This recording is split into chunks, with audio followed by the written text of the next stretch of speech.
Hi, I'm Matt Latucci with the J. Paul Company.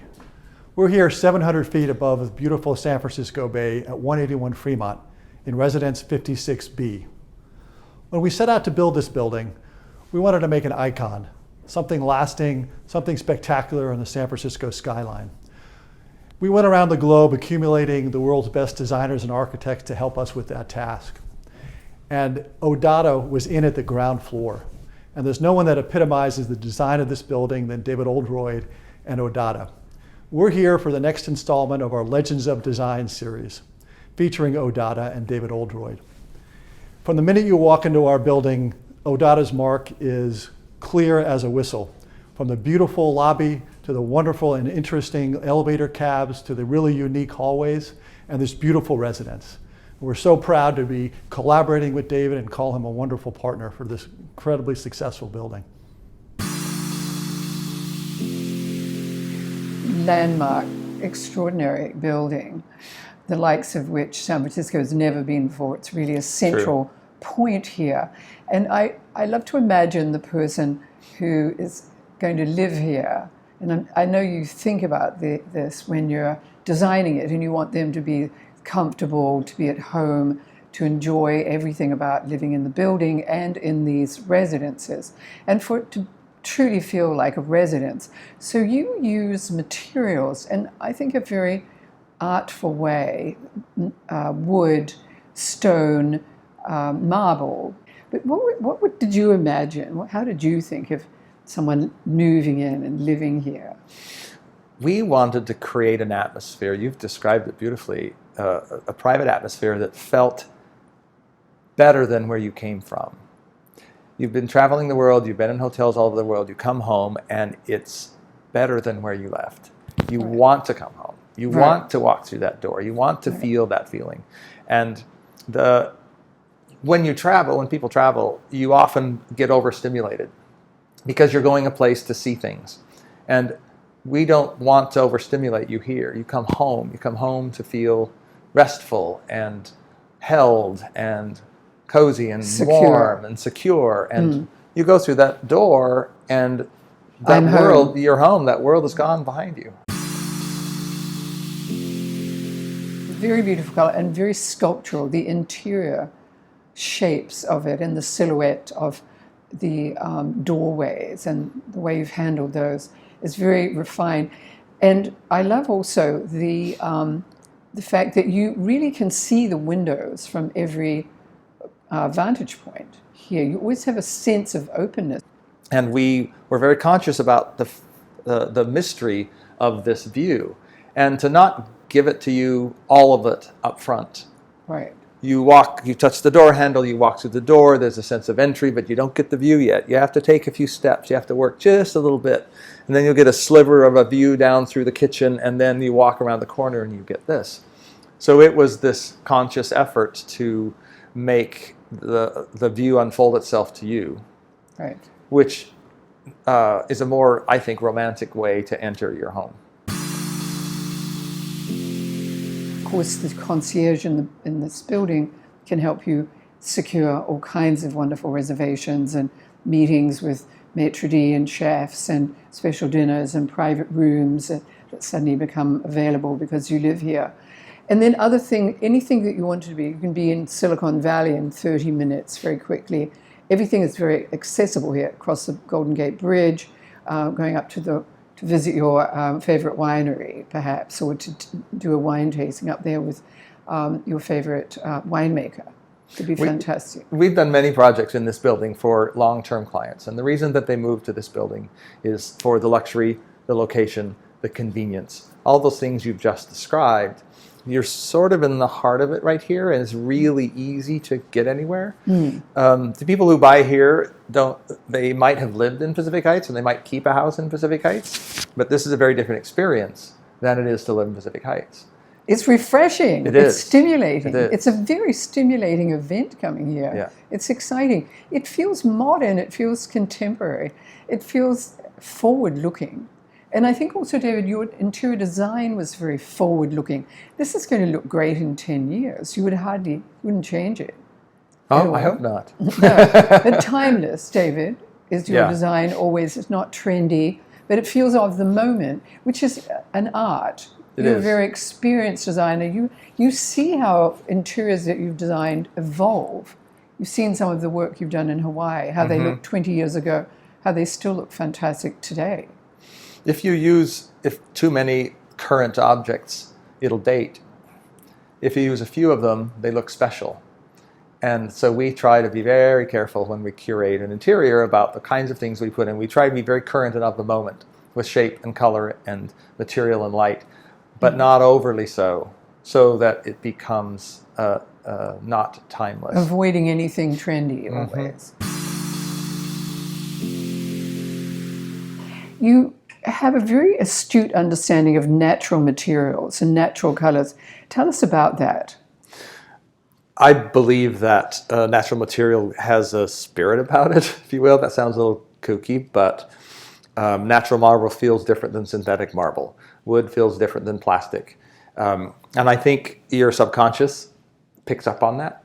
Right. And a real honest material and just being honest about it, I don't have anything bad to say about plastic. Just use it as plastic, not as marble. So be authentic about it.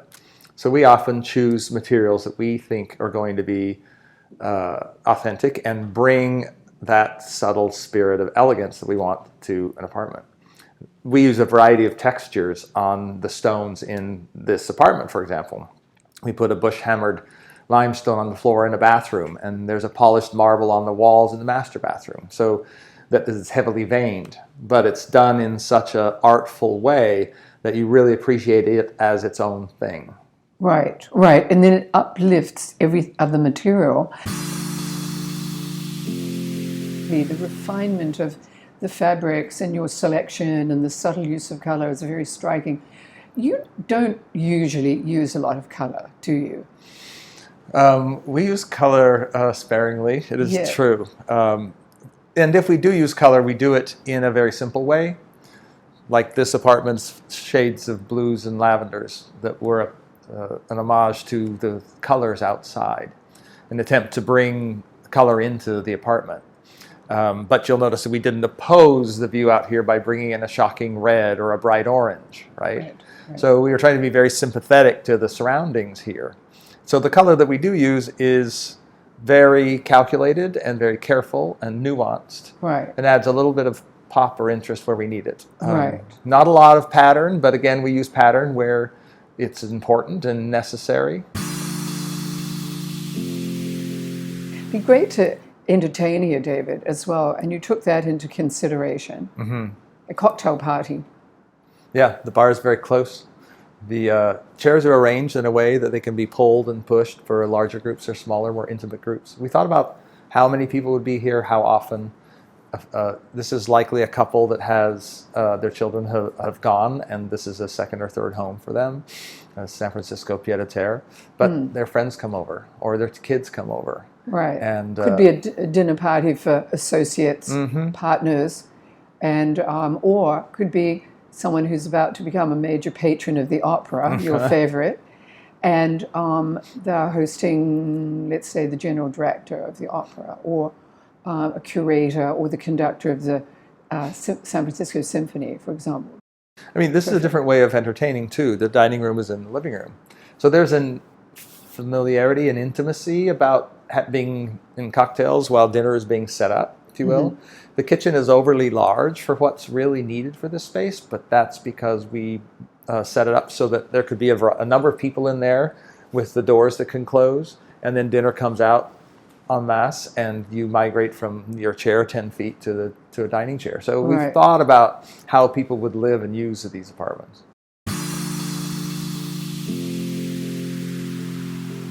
David, you also designed another residence in this building, in this landmark, stunning building that we're in today.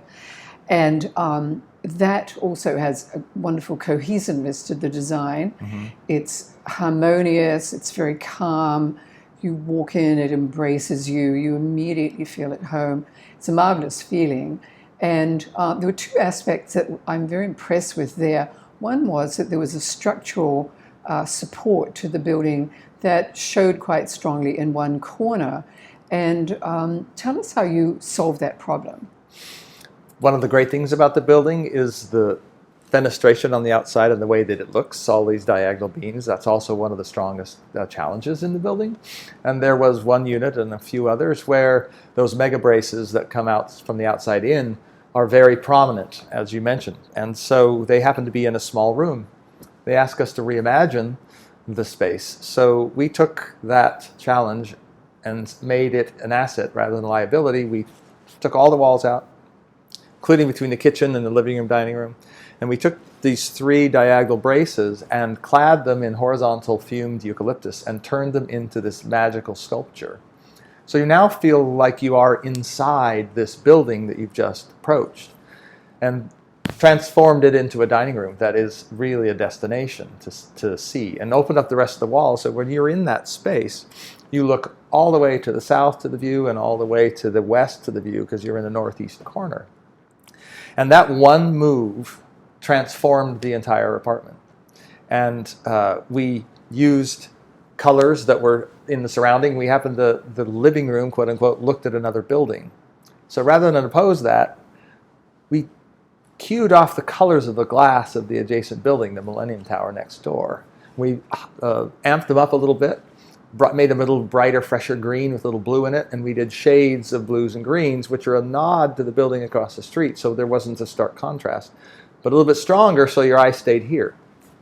So we used little tricks like that all the way through the apartment to make it feel open, but give each zone its sense of purpose.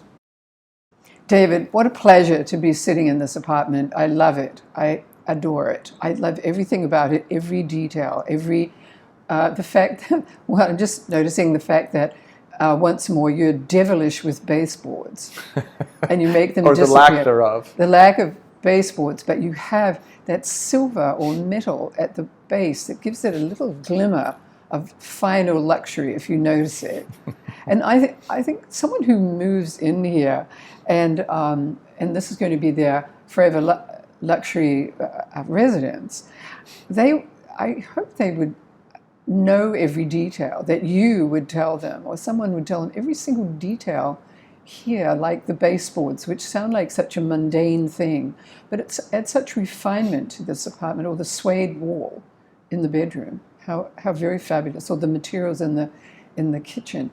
But David, it's a pleasure to be here, and it's a wonderful feeling to be here in this space with you. And thank you, David. And here's to many more years of your fantastic career. Of course, thank you.